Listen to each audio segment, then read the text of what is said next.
And Ms. McPherson, you called out arms exports to Saudi Arabia, India, yet those leaders are coming to Canada for the G7 summit. So do you have concerns with that? Like, do you think...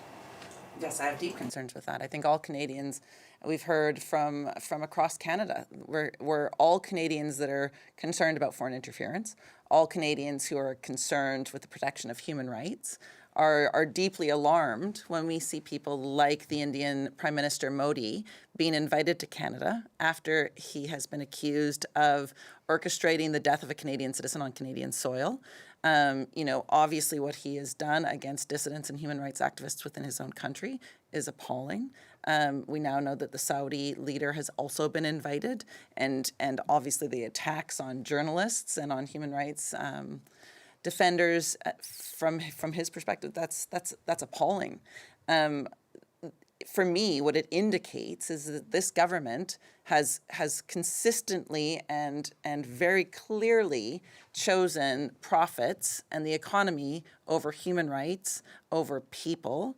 We've seen that within Canada. We've seen the way that Bill C-5 seeks to override the rights of Indigenous people across this country, and we see this with this invitation. It's deeply alarming for a government who has no coherent foreign policy that is not using any sort of a feminist lens to determine that foreign policy, and who has clearly made profit over people their mantra at this moment. I don't think that's what Canadians voted for.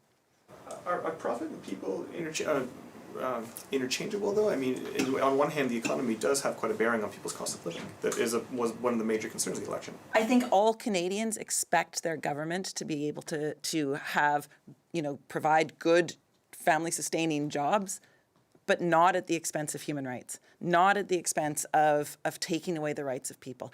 Canadians rightly have pride in this country for being the country that was not always the biggest, not always the most powerful, but often played that convening role or played that moral role of being there. We talked about Lloyd Axworthy. I think of him often, and how we were the basis for the international criminal justice system. We were the basis for so many of the disarmament treaties that have happened in this world, and yet at this moment in time, Canada's absent. We are basically our foreign policy is a shadow of the United States at a time when we should be moving away from the United States.